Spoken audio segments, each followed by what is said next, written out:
Après 11 ans, nous sommes de retour. Ça s'est passé très bien. Donc, je crois que la signification principale de cette assemblée, c'est qu'on le fait chez nous au siège de la Banque africaine. Je tiens donc à remercier les autorités ivoiriennes et tunisiennes et toute personne de loin ou de près à travailler pour un retour de la banque qui est aujourd'hui une réalité. Vous savez, revenir avec pratiquement 5000 personnes, staff et famille, c'était une logistique assez complexe. Nous avions quelques craintes, la logistique, les facilités, mais aussi risque de déperdition du staff, vu que les 2 tiers du staff de la Banque africaine ne sont pas ceux qui ont quitté Abidjan. Donc c'était une nouvelle aventure pour pratiquement les 2 tiers du staff de la banque. Nous avions quelques craintes aussi sur la continuité des opérations de la banque, parce que venir de Tunis, s'installer ici, mais en même temps rendre des services à l'Afrique, ça demandait une organisation en profondeur. Cela a été fait. Le retour s'est passé très convenablement. On n'a pas perdu du staff, moins de 7%. Et c'est la continuité des affaires. Il s'avère même que 2014 a été la meilleure année pour la banque depuis 8 ans. Donc voilà donc mon premier constat, de remercier la Côte d'Ivoire, la Tunisie, et tout le monde qui, de près ou de loin, a œuvré à ce que la banque rentre chez lui. Deuxième, cette assemblée annuelle, c'est la dernière pour votre humble serviteur, après 10 ans à la tête de la banque. Je passais donc le témoin le 1er septembre. Donc à cette assemblée, les gouverneurs vont élire mon successeur. Nous sommes en train de préparer une transition en bonne et due forme, une transition professionnelle et bien faite, afin que le nouveau président, quand il arrive, ou elle arrive, au mois de septembre, tout soit prêt pour continuer le travail pour l'Afrique. Pour le reste, je voulais vous dire ma joie de vous trouver ici. Vous savez, la Banque africaine est aujourd'hui a une telle ampleur que cette assemblée d'Abidjan, nous sommes pratiquement 5000 personnes. Alors, ça cause quelques problèmes de logistique, mais ça vous montre à quel point les Africains, les amis de l'Afrique, s'intéressent au travail de la Banque africaine. Donc, s'il y a quelques difficultés logistiques, nous vous demandons pardon déjà. S'il y a quelques petits problèmes, il faut les signaler au service de la banque, qui feront tout pour vous aider et pour les surmonter. Donc, merci encore une fois pour votre présence. Je répondrai à toutes les questions et volontiers. Vous savez, la Banque africaine s'enorgueillit parmi toutes les grandes instances financières internationales de la façon transparente, ouverte, compétitive pour l'élection de son chef. C'était modèle pour d'autres organisations où les dirigeants sont nommés par soit les grands pays, ou les grandes puissances, ou les grands actionnaires. Moi, votre serviteur, je viens d'un petit actionnaire de la BAD, mais j'ai été élu par une grande majorité, 78%, le plus grand de l'histoire de la banque. Ça montre à quel point nous sommes avancés sur le plan de la démocratie à l'intérieur de la banque. Alors comprenez donc que je ne me permettais pas du tout de voter ici pour l'un tel ou tel candidat. Je laisse ça à l'appréciation des gouverneurs. Alors, mon successeur n'a pas forcément à avoir un mandat qui ressemble à la mienne, ou un agenda qui ressemble à la mienne, je souhaite. Que ce soit même un agenda qui améliore ce que la banque a fait, qui corrige ce qui n'a pas été bien fait, Parce que dans la vie humaine, il y a des choses qu'on réussit, qu'on ne réussit pas. Donc, la personne qui sera élue, il lui appartient de présenter lui-même son agenda, ou elle-même, au gouverneur, qui va apprécier. Je ne dis pas que c'est l'agenda de ce président qui est sortant, qui est le meilleur pour la banque. C'était ma conviction, moi, quand je suis arrivé. Ça reste ma conviction. Mais au gouverneur, donc, d'apprécier, et à mon succès de décider quel sera son agenda. Alors, maintenant pour la question de la Tunisie. La Tunisie restera toujours d'abord l'agence de la relocalisation. Je voudrais insister là-dessus. 2, la Tunisie, c'est parmi les 3 plus grands clients de la banque. Je ne pense pas que cela va changer. La Tunisie reste membre influent de la Banque africaine, avec une relation très étroite. Donc, de ce côté-là, je crois que la Tunisie mérite une appui continu de la Banque africaine. Alors, la première question a été, j'ai oublié, justement. Les perspectives immédiates par rapport au bureau de la Tunisie, est-ce que ça va devenir un bureau régional? Et il y a une question sur Afrique 50. Afrique 50. Alors, j'ai le plaisir de vous dire à quel niveau Afrique 50 est arrivé aujourd'hui. Nous avons déjà tenu 2 séances du conseil d'administration à Casablanca. Ce matin, nous avons une assemblée générale des actionnaires. Nous aurons une autre assemblée fin juin. Mais d'ores et déjà, je peux vous dire ceci.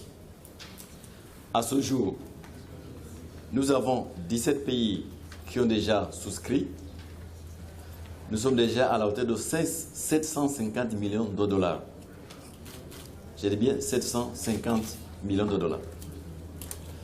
Beaucoup de pays ont demandé encore du temps pour soit augmenter leur participation ou annoncer leur participation. C'est pourquoi nous avons poussé la date de clôture jusqu'au 15 juin. Et puis une assemblée générale à Casablanca. Je n'en doute pas du tout qu'on arrivera facilement à 1 milliard. Donc, je vais donc me féliciter de cette initiative qui me semble probablement la plus importante en termes d'infrastructure en Afrique pendant longtemps. Et je m'explique. Voyez-vous, depuis mon arrivée à la banque, nous avons consenti aux infrastructures d'atout et tout 28 milliards de dollars américains. Donc 11 milliards pour l'énergie, 11 milliards pour le transport, 4 milliards pour l'eau, et je crois 2 milliards pour les NTIC. Donc 28 milliards, c'est beaucoup. Remarque d'abord, c'est pratiquement le double de ce qu'a fait la banque depuis 40 ans. Mais le gap que connaît l'Afrique reste important. Parce que chacun nous avons un gap de 50 milliards. Donc, à partir des moyens locaux, des marchés de capitaux, des contrats avec la Chine et des agences internationales, on a toujours un gap de 50 milliards. Donc, ce gap ne peut être que fermé par des initiatives comme Afrique 50. D'abord, je vous rappelle que l'Asie vient d'annoncer la création d'une banque d'infrastructures asiatique, dont le modèle ressemble plutôt à celui d'Afrique 50. Donc je me réjouis du fait que les pays africains nous ont suivis. Nous avons 17 pays aujourd'hui. Je pense que le reste viendra instamment. Que nous allons commencer donc à partir du deuxième semestre de cette année. Les opérations que je dois insister consistent par 2 choses. Préparer les projets et les amener à un niveau où ils sont intéressants pour l'épargne privée. Et 2, investissement. Dans des guichets d'Afrique 50. Donc, les nouvelles sont très bonnes. Donc, à Casablanca, on va faire la première clôture. Nous sommes en train de recruter les dirigeants de cette institution qui devrait respecter les plus hautes normes de la bonne gouvernance, donc les gens qui sont recrutés de façon compétitive sur le marché international. Nous allons constituer le conseil d'administration qui sera composé de 12 pays.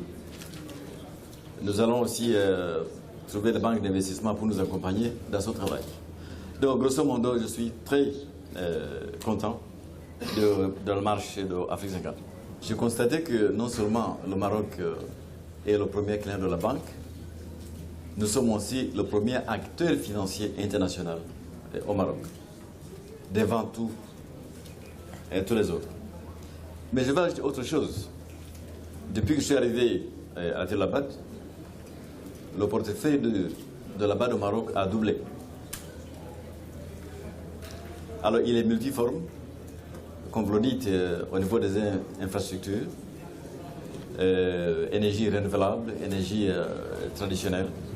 Donc, nous suivons le plan de développement du Maroc et les desiderata de ce pays.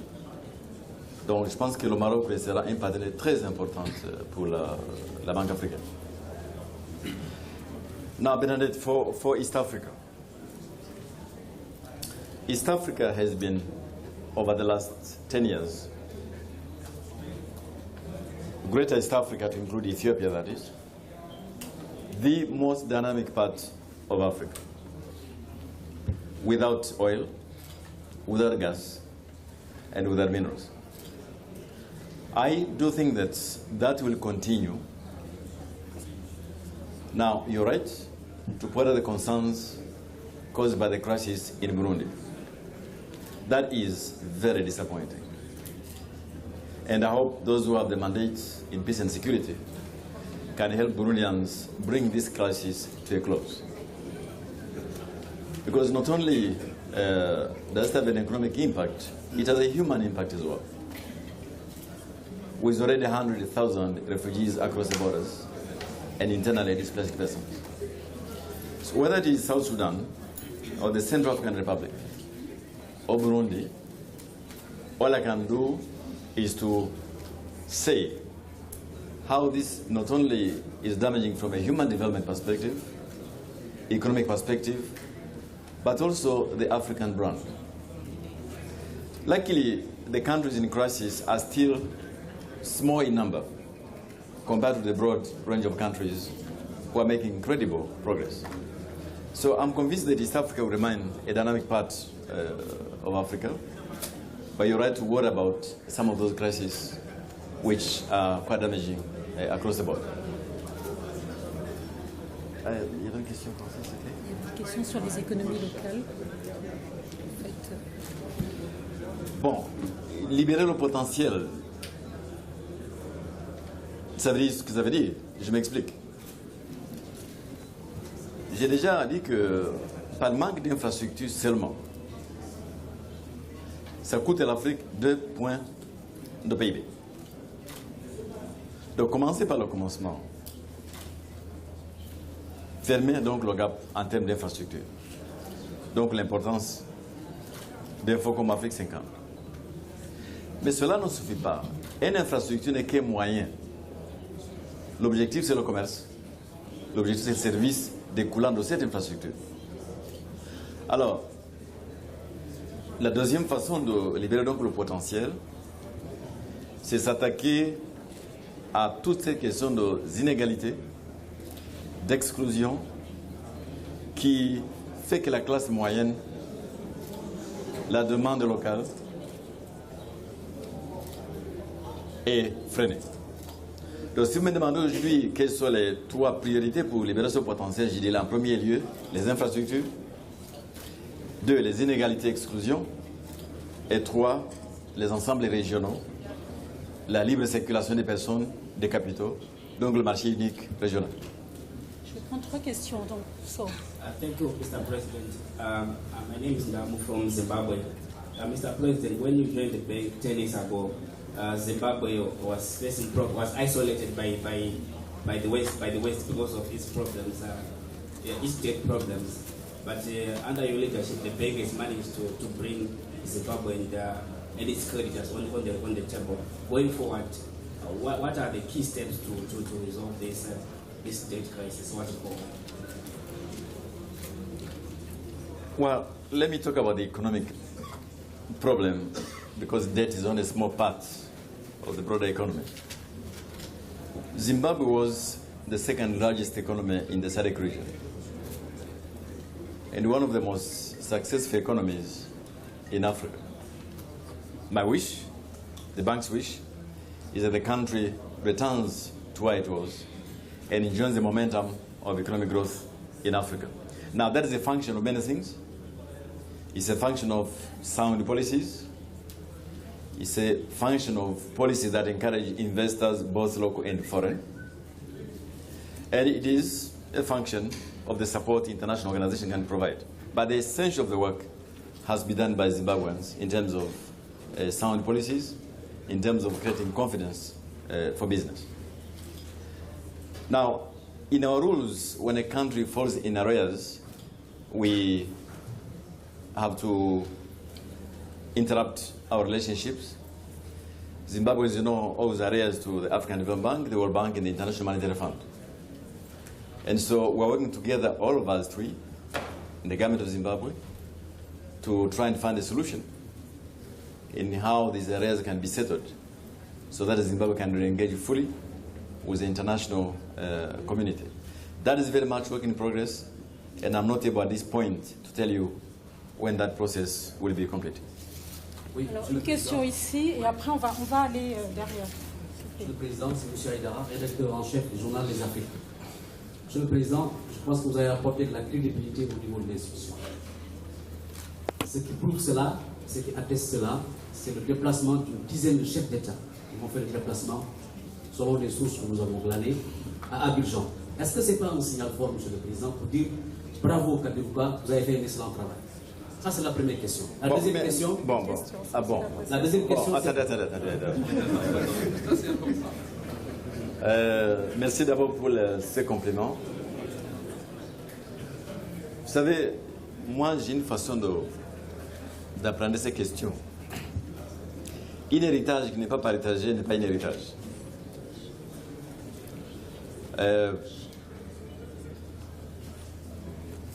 Kaberuka, lui seul, n'aurait pas pu accomplir ce qu'on a fait.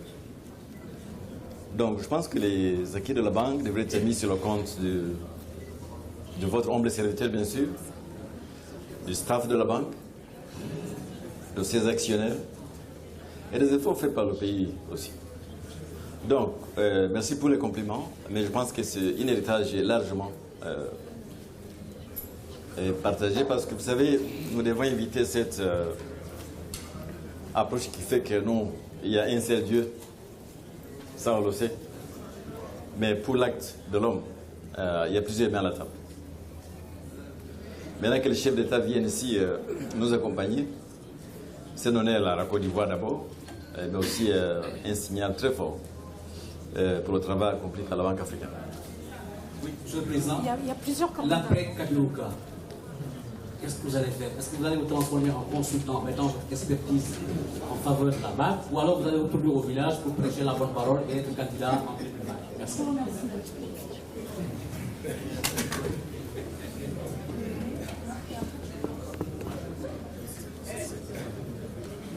Raoul Bock du quotidien Le Monde à Paris. Ma question concerne le déménagement que vous avez évoqué tout à l'heure. Certaines sources au sein de la banque considèrent que c'est un déménagement qui a été fait de manière accélérée, voire à marche forcée. Que ça posait parce que d'abord l'immeuble siège a connu 2 ans les travaux ont connu 2 ans de retard, ils sont d'ailleurs toujours pas achevés. Bien sûr, le déménagement a été prévu, mais est-ce qu'il y avait une urgence à le faire maintenant? La deuxième question, c'est... Mais attendez qu'on s'arrête là. Vous dites des sources à la banque. Oui. Je crois que le porte-parole de la banque, c'est moi. Maintenant, si vous allez chercher des sources à la banque, oh, ça vous regarde. Mais moi, je vous dis, les sources autorisées, c'est moi. C'est pour ça que je vous pose la question. Voilà, je vous dis tout de suite qu'à Marrakech, nous avons adopté un feuille de route. Que c'est vraiment vos sources ne semblent pas être au courant. Et donc, quelle est votre réponse? Attendez. Il y avait une feuille de route adoptée à Marrakech D'abord, pré-adopté à Arusha en Tanzanie, écrit en noir et blanc, confirmé à Marrakech par l'Assemblée des gouverneurs. C'est cette feuille de route qui a été suivie. Le président, lui, ne peut pas prendre la banque, la mener de A à B, il faut une décision des actionnaires. Cette feuille de route a été suivie à la lettre. Donc, le mot précipitation, le mot accéléré, je ne sais pas. Deuxième petite question. Mais attendez qu'on finisse, c'est très important quand même. C'est très important quand même. C'est important. Le siège de la banque est bel et bien Abidjan, en Côte d'Ivoire. Le fait que la banque a quitté le pays en 2003, c'est parce qu'il y avait une crise politique et le niveau de sécurité ne permettait pas à la banque de fonctionner correctement. Mais à Arusha, les gouverneurs de la banque ont décidé que les conditions minimales adéquates sont réunies. Donc ils ont voté une feuille de route. Maintenant, je comprends, souvent les gens me disent que est-ce que les conditions sont idéales? Nous sommes une banque de développement. Nous sommes une banque de développement. S'attaquer au problème de l'Afrique, c'est ça notre métier. Donc on n'est pas seulement dans une ville parce qu'il est idéal. Il y a toutes les conditions, tout ce que nous demandons, ce qu'il y a les conditions minimales qui permettent au staff de la banque de fonctionner. Maintenant, le bâtiment, siège de la banque, c'est vrai, il est retardé. Donc il va falloir redéménager. S'il vous plaît, si, mais c'est répond. Donc il est retardé pour des raisons techniques et que je n'ai pas évoquées ici. Mais je voudrais quand même remercier l'État de la Côte d'Ivoire et les Ivoiriens qui ont mis à notre opposition un immeuble très correct, qui fonctionne très bien, qui nous amène à continuer notre travail. Je ne voulais pas entrer dans les raisons qui ont causé le retard de ce bâtiment. Je vous demande de ne pas insister là-dessus. Alors, Sauf sur l'autre question, combien ça a coûté le déménagement? Combien ça a coûté le déménagement, monsieur? Je le fais dans 2 secondes, une fois que j'ai la réponse. Merci. Alors, le déménagement, nous avions un budget voté par le Conseil. Ce budget a été respecté scrupuleusement. Aucun dépassement à $1. Au contraire, on a encore des économies. Oui, donc c'était combien? Alors, je vous réfère au document officiel de la banque. D'abord, je vous promets ici, publiquement, que je vais vous donner ce chiffre écrit pour vous éviter les inconvéniences de chercher des sources non confirmées. Donc, je vais demander à Joe, communiquer à notre collègue du Monde le chiffre tel que voté par le Conseil et l'exécution à ce jour. Voilà. Je vais prendre la dernière question de ce côté. Et nous aurons fait nos 30 Mais si vous minutes voulez, de autour de... Oui, parce que moi j'ai un chiffre, hein, je vais juste voir avec vous. Alors, cette influence sur nous.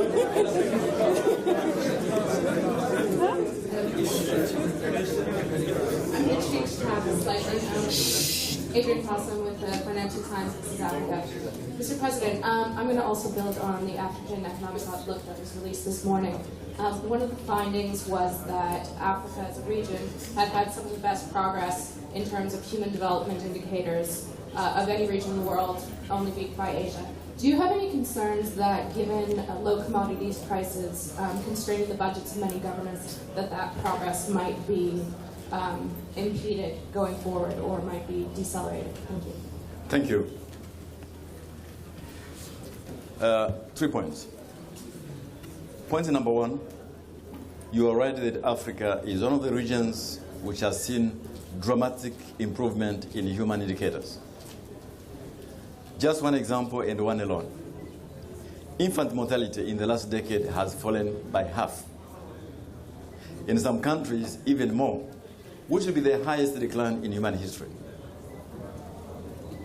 HIV drugs, affordable, now almost universally available, which has enabled a lot of progress on HIV/AIDS. So yes, I agree with that one. Number 2, the concern I have is not commodities. Because remember, when oil prices go up, it also is a huge burden for oil importing countries. When the oil prices decline, it is actually less pressure on the fiscus and the balance of payments of many of the African countries. So actually for many African countries, lower oil prices is a boom for growth. It is true that for oil exporting countries, they have to examine some of the investment plans, reform the subsidies, and create room for spending on things like infrastructure. Where are the concerns? It's not commodities. Because I don't buy the idea that African economic growth over the last decade has been commodity driven. Ethiopia has no oil, no gas, no minerals, and is the fastest growing economy in Africa. What I'm concerned about is what I've just mentioned, growing inequalities, which stifles the growth of the middle classes and stifles domestic consumption, which has been one of the factors driving economic development. So I'm insisting on inequality, on inclusion, because what has driven economic growth has been investment and domestic demand, plus regional trade. So anything which hampers on the growth of domestic demand hampers economic growth automatically. And do you think that we'll see anything similar to what just happened in Nigeria on the fuel shortages happening elsewhere on the continent? Is that a unique case, or is that something that oil pressures are also going to spread to other places? I wouldn't say that. I don't have details of the specific problem happening in Nigeria now. I'll need to understand a bit further. But I'm confident that many of these oil exporting countries, if they can take another look at subsidies, if they can take another look at some of the investment plans, they would actually find room for fiscal space, as they call it. But I think for the majority of African countries, I'm convinced that provided good policies stay and will grow the consuming class, I think the economic momentum dynamic can be maintained. Mr. President, Ce sera le dernier point, s'il vous plaît. Please. Deux secondes. Vous pouvez encore prendre de quoi faire. OK. Yeah, sure. My name is Omar Ofofana from the BBC. I'm concerned about the Ebola hit countries in West Africa, particularly, Mr. President. And I know the bank has been involved in terms of helping them get themselves out of the health crisis. I know you will not be in charge after November, but what will be your recommendation moving forward, rebuilding those countries' healthcare system with the support of the bank? What will be your main priorities? Thank you. That is a very good question. By the way, I hope you attend the seminar where the president of Liberia was speaking just now. I think she has more authority on this issue to talk about it in a convincing way. Just three things for my part. The African Development Bank has supported both Guinea, Liberia, and Sierra Leone to the tune of $230 million since August. $230 million to support the budgets of the countries, because at the end of the day, it is building primary health care, which ensure that epidemics now in the future can be managed. So number one is to help the states do what governments are supposed to do and rebuild primary health care. You know, Mr. Fofana, I'll tell you, when Ebola reached Senegal, it was contained. When Ebola reached Mali, it was contained. In Nigeria, it was contained. These are not very rich countries, they're poor countries. But they have the basic primary health care. But Liberia, Sierra Leone, and Guinea, because of the 10 years of bloodbath and mayhem, did not have the basics. So we need to work with these countries, not simply to focus on primary health care, but rebuilding social infrastructure, rebuilding economic infrastructure. And I should tell you that well before Ebola, I had put in place here in the bank a special program for the Mano River area. Because in the 1980s, 1990s, when other countries are moving on, these countries were left behind. So we'll continue with this special program for the Mano River countries, which are led Guinea-Bissau. The Secretary General of the Mano River Union, she's here. We're discussing with her these programs. So overall, the Mano River plan, and then specifically to address issues of primary health care. But please come to this seminar in a few minutes. La dernière question. Un pays, moi, je veux faire de la provocation. Après 10 ans, je constate que l'opinion, il n'y a pas encore une opinion africaine. Parce que certainement, dans votre challenge, vous n'avez pas consacré une place importante à la presse. Apportez-moi la contradiction. Et pourtant, je suis là depuis... Donc, j'ai en devant termes vous. de préparation en termes de visibilité au niveau de la presse africaine. Alors, il y a une séance, je crois, demain. Aujourd'hui, c'est les médias. On me signale que c'est à 18h. Venez. Dites ce que vous venez de dire.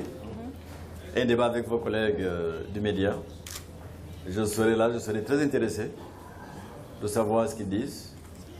Mais je crois que les Africains aussi devraient quand même prendre conscience que, je crois que c'est dans la langue arabe, où on dit que on ne cache pas le soleil avec les mains. Quelque chose comme ça. On ne peut pas... Alors, la presse doit faire son travail. La Banque africaine croit fermement à la liberté de la presse. Mais nous n'avons pas mandat, nous, à la Banque africaine, de financer la presse. Donc, dans notre constitution, ce n'est pas une de nos mandats. Mais nous soutenons la société civile dans son ensemble, les parlements et les ensembles qui sont concernés par les finances publiques. Mais je vous encourage de venir à cette séance et parler avec vos collègues de la presse. Je vous remercie. Bon, la dame sera la dernière. La dame sera la dernière. Le micro. Micro. Oui.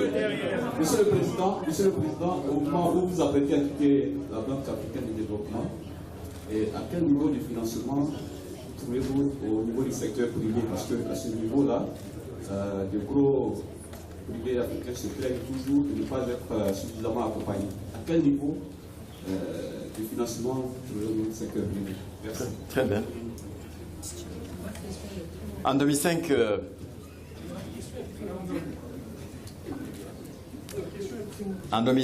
à mon arrivée à la Banque africaine,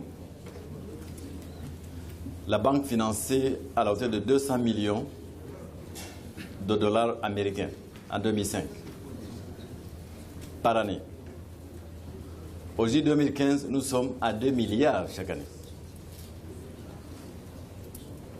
C'est vous dire à quel point l'activité d'appui de la Banque africaine aux sociétés privées africaines s'est multipliée par 10. Mais voyez-vous, le travail de la Banque africaine, c'est de financer, mais aussi les effets de levier aux autres. Notre estimation pour chaque dollar de la Banque africaine, c'est à titre de 6 dollars du marché privé. Donc, je crois que ce soit au niveau du financement direct, de divers instruments, ou des effets de levier, nous avons fait notre travail. Certainement que nous pouvons faire mieux, mais je crois que déjà une augmentation de 10 fois dans 10 ans, c'est quelque chose à ne pas négliger. Je dirais même à mes collègues de la Banque africaine qui restent ici, à cette tendance, je crois fermement que d'ici 10 ans, les activités de la banque sur le plan du secteur privé dépasseront de loin les activités du secteur public. Ce qui reflète la dynamique africaine du monde. Alors, je vais vous inviter à être gentil. Je vais donner la parole à la dame pour la dernière question. Egypt is from the biggest shareholder in the bank. How do you support our program for enhance our economy, especially in the field of energy?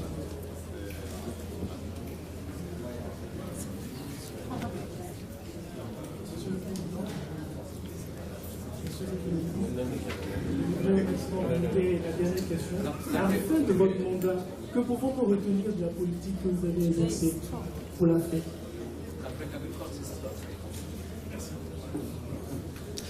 Quelle politique que j'ai? Vous avez exercé à la fin de votre mandat.